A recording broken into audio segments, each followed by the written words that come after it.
अस्सलाम वालेकुम। आप सबको डॉक्टर संधू एजुकेशन चैनल पे खुशामदीद कहता हूँ। हमारा आज का टॉपिक है what is staffing in management. The managerial function of staffing entails staffing the organizational structure through proper and efficient personnel selection, evaluation and development to fill the roles assigned to employers/workforce। Managerial function of staffing support करता है organisational structure को by doing proper and efficient human resource और personal की selection, फिर उसकी evaluation कि वो match करे जॉब के साथ, और फिर उनको डेवलप करे, ट्रेनिंग एंड डेवलपमेंट। ट्रेनिंग कहते हैं to perform the current jobs, development कहते हैं to perform the future jobs. तो ये है staffing as per this statement. दोबारा मैं एक्सप्लेन करता हूं कि स्टाफिंग मींस कि ऑर्गेनाइजेशन को ऐसे पर्सनल्स जो हैं उनको प्रोवाइड करना after selection, valuation and development कि जो ऑर्गेनाइजेशन में एक रिक्वायर्ड पोजीशन है उसको फिल किया जा सके with complete skill set which is required by the concern job. Theo Haimann states that staffing pertains to recruitment, selection, development and compensation of subordinates। तो हेमैन कहता है कि असल में जो स्टाफिंग है वो कवर करेगी रिक्रूटमेंट को। Recruitment means to filter the best candidate, फिर उनमें से आप फिल्टर लगाएंगे और उसकी सिलेक्शन के प्रोसेस में जाएंगे।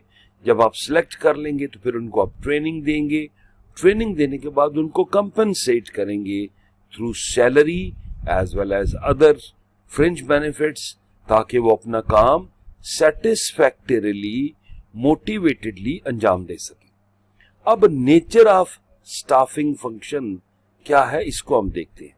तो there are 6 points, we will discuss one by one. सबसे पहला पॉइंट है managerial function. Staffing is a managerial function, इसको मैनेजर्स परफॉर्म करेंगे और मैनेजर्स हर डिपार्टमेंट्स में होते हैं।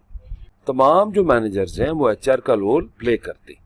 तो कोई एक डिपार्टमेंट है, उसकी एक रिक्वायरमेंट है, वो एचआर के साथ मिलके स्टाफिंग के प्रोसेस को इनिशिएट करेंगे और जो पोजीशन वेकेंट है उनके डिपार्टमेंट में उसको फिल करेंगे। परवेसिव एक्टिविटी मींस कि हर डिपार्टमेंट की ये नीड है, हर सेक्शन की ये नीड है। हमें पता है कि organization is a combination of different departments, तो परवेसिव मींस कि ये चीज हर जगह प्रिवेल करेगी।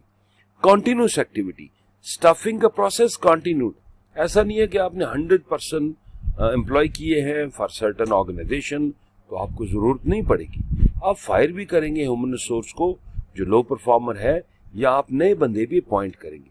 तो ये एक कॉन्टिन्यूस प्रोसेस है within any organization. Efficient management of personnel, जब भी आप एफिशिएंट मैनेजमेंट ऑफ पर्सनल का जिक्र करेंगे तो इट मींस आप लेस इन्वेस्टमेंट से ज्यादा चीजें प्रोड्यूस कर रहे हैं। तो जब तक आप अपने पर्सनल को ट्रेनिंग नहीं देते, जो कि लेटेस्ट ट्रेनिंग है या ऐसी trainings, technical trainings required to perform और टू ऑपरेट सर्टेन मशीन्स, उस वक्त तक आप एफिशिएंसी का लेवल टच नहीं कर सकते।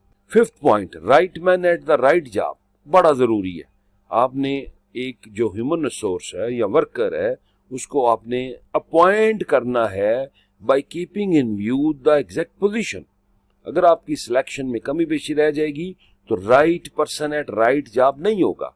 तो जब ये मिसमैच होगा तो रिजल्ट भी उसी तरह का आएगा। And performed by all managers, जैसा कि मैंने अभी बोला कि जो स्टाफिंग का फंक्शन है वो तमाम मैनेजर्स की जिम्मेदारी होती है। इट्स ए कॉम्बिनेशन, एचआर जो है वो अपना काम करता है, other departments अपना काम करेंगे, and when they work together they will hire a person which is best suitable for certain positions। तो ये हमारा आज का टॉपिक था, what is staffing। Don't forget to subscribe, like and share। Best of luck।